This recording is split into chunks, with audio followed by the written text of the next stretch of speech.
Baik, Bismillahirrahmanirrahim. Assalamualaikum warahmatullahi wabarakatuh. Perkenalkan, nama saya Muhammad Arif. Saya merupakan mahasiswa dari mata kuliah Studi Kitab Tafsir Modern dan Kontemporer. Pada kali ini saya akan menjelaskan materi tentang tafsir As-Sa'rawi. Nah, untuk pertama kita akan menjelaskan tentang biografinya dari penulis kitab tafsir As-Sa'rawi ini. Penulisnya yang nama lengkap beliau adalah Said As-Syarif Muhammad bin Al-Ashid Syed Tawaili Asy-Syarawi Al-Husaini, merupakan yang lebih dikenal dengan dipanggil dengan Asy-Syarawi. Nah, beliau merupakan keturunan dari Ahlul Bait. Nasab kakeknya dari ibundanya Syarawi berakhir kepada cucu Nabi Muhammad SAW, Imam Husain bin Ali. Beliau berasal dari keluarga dengan latar belakang yang sederhana. Ayahnya beliau, Tawali Syarawi, adalah seorang petani yang tekun, soleh. Jadi Syekh Syarawi ini merupakan keluarga yang sederhana. Nah, Syarawi sejak kecil menulis, membaca dan menghafal Quran, di kutab di desanya yang berhasil menghatamkan Al-Quran di usianya yang masih menginjak 10 tahun. Syarawi mengawali pendidikannya di Ma'had Ibtidai Al-Azhari di kota Zakasik tahun 1926 dan mendapat ijazah kelulusan 1932.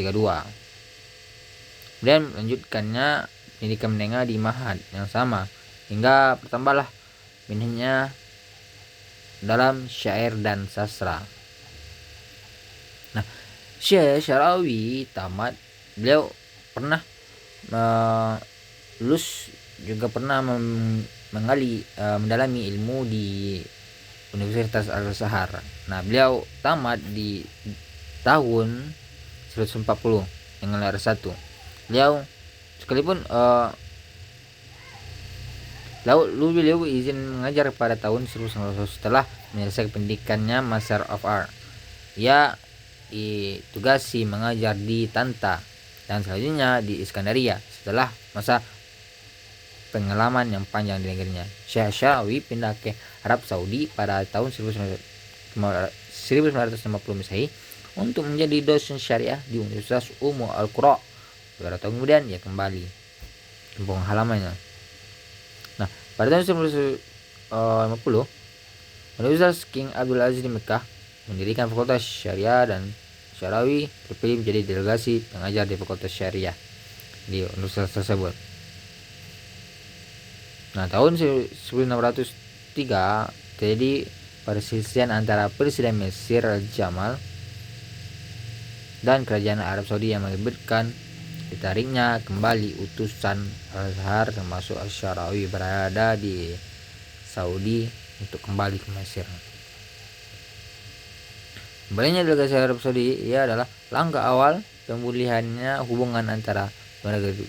Saat itu Asy-Syarawi kembali mengajar di Syarawi pada tahun 1972.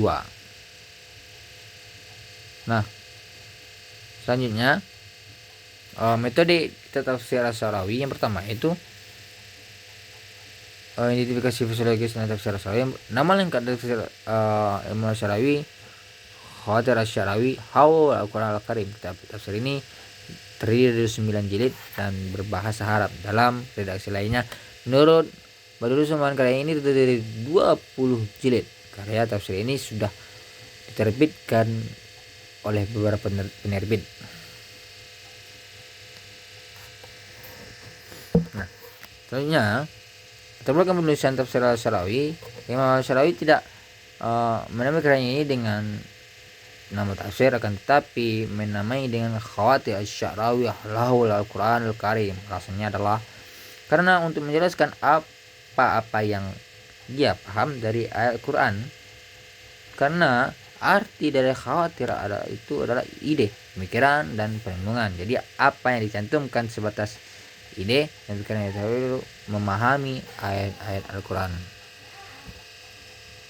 Nah, metode penulisan tafsir Syarawi secara umum apabila menggunakan konsep metode tafsir yang dicetuskan oleh Al-Farmawi Syarawi, maka tafsir Syarawi termasuk tafsir yang menggunakan metode tahlili.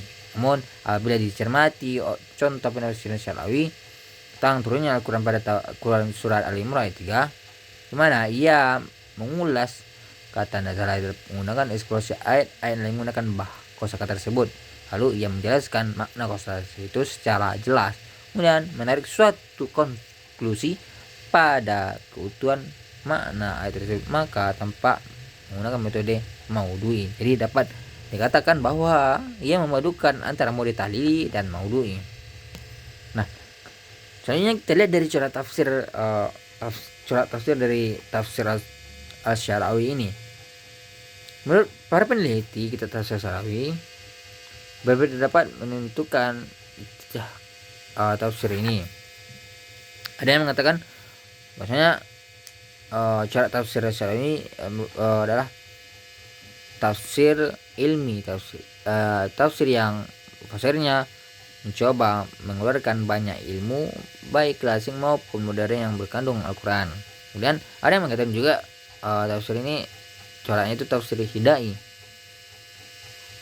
dan ada juga yang mengatakan cara tafsirnya adabi ijtimai.